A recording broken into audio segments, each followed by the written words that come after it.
दर्शक बंधु वास्तुज्ञान TV YouTube channel परिवार को आपण मान स्वागत।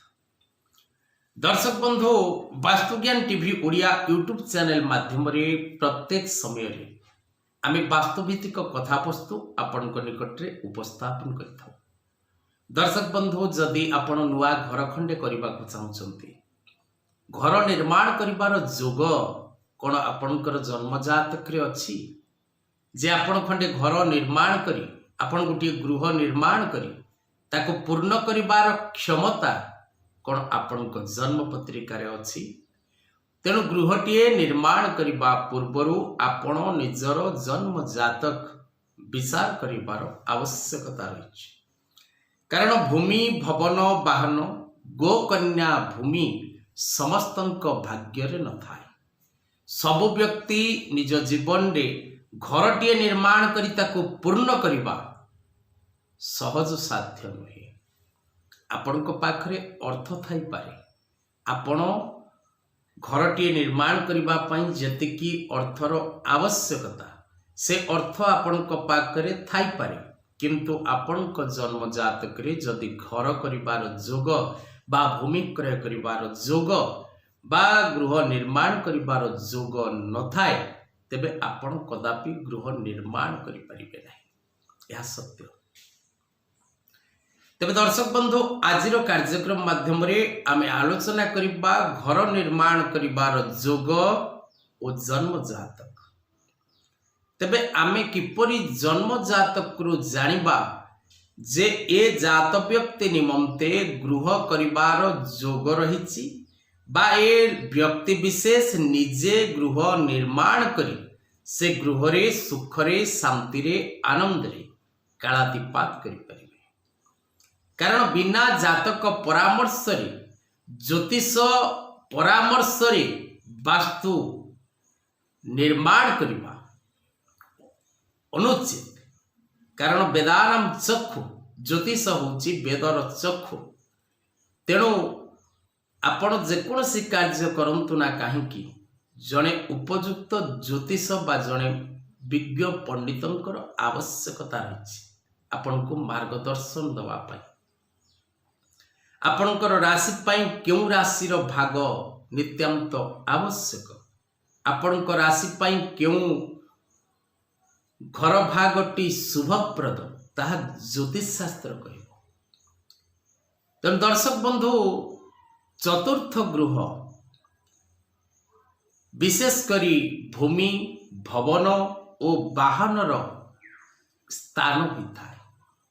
आपणक जन्म जातकर चतुर्थ स्थान घर निर्माण करिबा पई विचार योग्य। तेणु चतुर्थ स्थानटी विचार करिबा समय रे अन्य दिग प्रति मध्य ध्यान दबार आवश्यकता रही। चतुर्थ स्थानाधिप ग्रह किए से क्यों स्थान रे अछंती, क्यों ग्रह को दृष्टि रे अछंती, मित्र ग्रह सांगरे अछंती बा शत्रु ग्रह युक्त अछंती, क्यों ग्रह तांको दृष्टि दउची, धनाधिप ग्रह निधनाधिप ग्रह भाग्याधिप ग्रह लग्नाधिप ग्रह।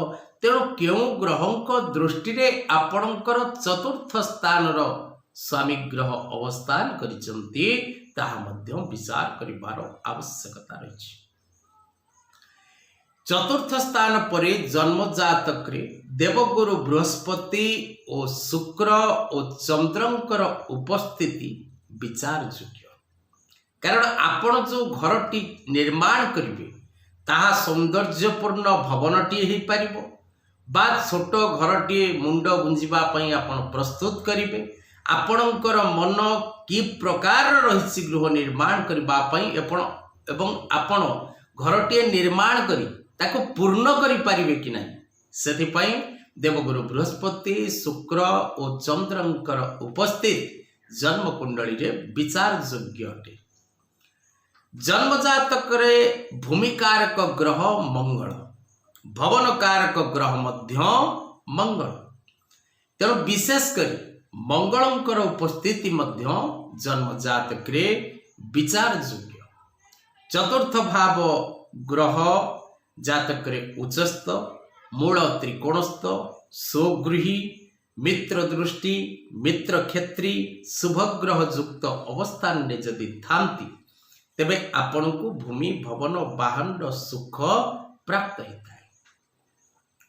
भवन सुख प्राप्त करबा पई जन्म जातक मध्यरे लग्न विचार योग्य, भाग्यस्थान अधिपति ग्रहंकर अवस्थिति विचार योग्य, कर्मस्थान ग्रहंकर अवस्थिति विचार योग्य, लाभस्थान ग्रहंकर अवस्थिति विचार योग्य।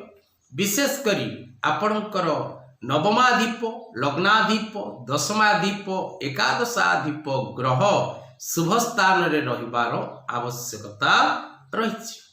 आउरी अनेक ज्योतिषीय मत रही एवं सूत्र मध्य रही।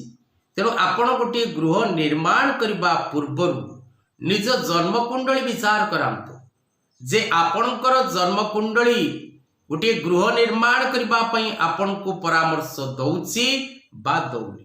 जदि आपण घर निर्माण करुचंती ताको आपण पूर्ण करि परिबे कि नाही आपणकर जन्म जातक से आपण को जणिब जे आपण घरटी निर्माण करी पूर्ण करि परिबे तबे आपण घरटी निर्माण करंतु। जन्म जातक अनुसार आपणकर राशि और नक्षत्र केउ घर रो भाग आपण को पई शुभप्रद ताहा मध्य निर्देश दब। केबे निर्माण करिवे घर केउ दिगर मुह थिबा घरटी आपण को पई शुभप्रद, केउ राशि रो गृह निर्माण करिवे, गृहर बंध कौन रहिबो, गृहर भाग कौन रहिबो ताहा विचार करबा पई ज्योतिषीय परामर्श निश्चित आवश्यक। आज कथा वस्तु को एठी रखिबा। जय जगन्नाथ।